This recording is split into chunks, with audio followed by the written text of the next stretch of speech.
Shalom Aleichem. Good morning. Freilich and Erev Tu B'Shvat. I want to share with you a thought about Tu B'Shvat and invite you to join our Shiur this evening at 8:30.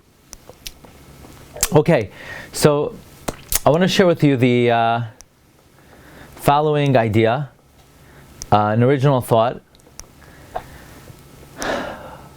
Tu B'Shvat is the middle of the winter. It's pretty cold now. It's been a cold week.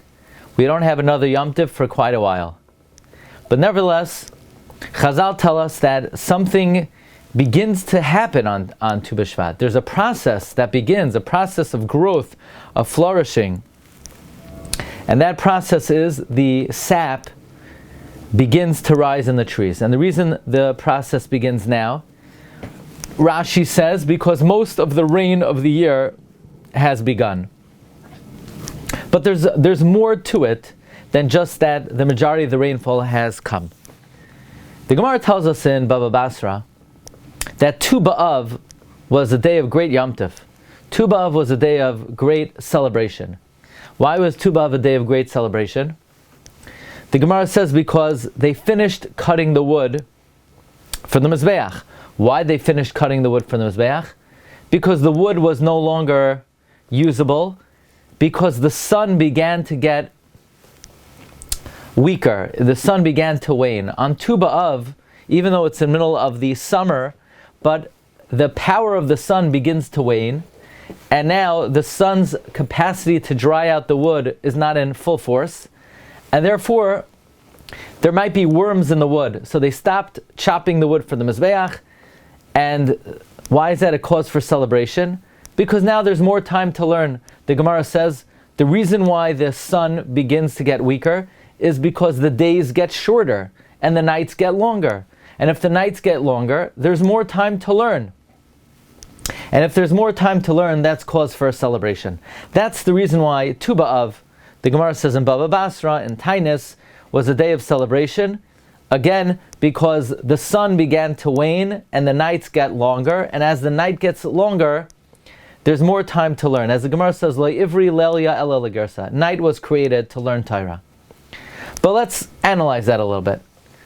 There's an interesting medrash. The medrash tells us, how did Moshe Rabbeinu know when was the day and when was the night? He was on Har Sinai for 40 days and 40 nights.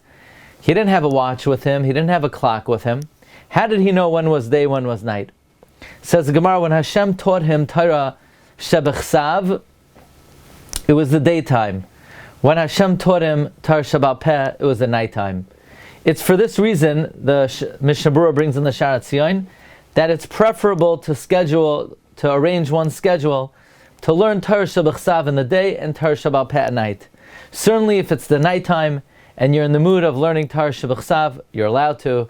If it's in the daytime and you want to learn Torah Sheba'al Peh, you're allowed to. But all things being equal, arrange your schedule that Bechsav is during the day and Ba'al Peh is at night, because that's the way Hashem taught the Torah to Moshe Rabbeinu. So when the Gemara says that when the nights get longer, there's more time to learn, what the Gemara means is there's more time to learn Torah Sheba'al Peh, which is the Yikar Torah. But I saw in the Parsha that the Parsha says, well, if on Tu B'Av the nights are getting longer and the days are getting shorter, then on Tu B'Shvat the days begin to get longer and the nights are getting shorter. And if on Tu B'Av the sun is getting weaker, then on Tu B'Shvat the sun is getting stronger. And that's part of the reason why the sap begins rising in the tree. The process of growth begins on Tu B'Shvat because those days are getting longer, the sun is getting stronger, and the nights are getting shorter. Now, if Tu B'Av was a simcha because we increase our learning of the Torah Sheba'al Peh, then there must be some significance to Tu B'Shvat, because if the days are getting longer, then there's more time for Torah Shebechsav. So the same way Tu B'Av, the Gemara says, was a day of celebration, because Lo ivri lelia ela legersa, then Tu B'Shvat should be a celebration, because it's more time for Torah Shebechsav.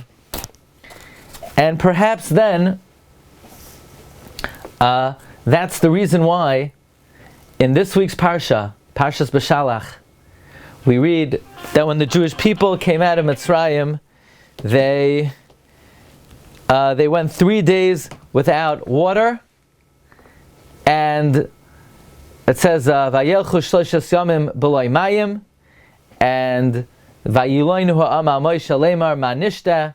So what does the pasuk say? Sham Sam Lai Chayku Mishpat V'Sham Nisahu. The Gemara says in Baba Kama Daf Pei Beis that Moshe Rabbeinu made a takana that we lane from the Torah Monday and Thursday, so this way we don't go 3 days without Krias Hatorah.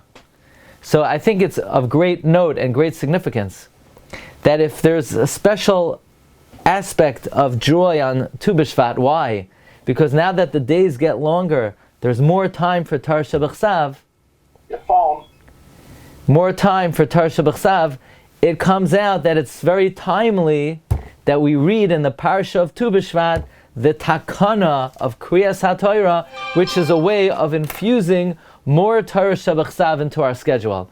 So again, it comes out very beautiful that there's a significance to Tu B'Shvat in that the days are longer.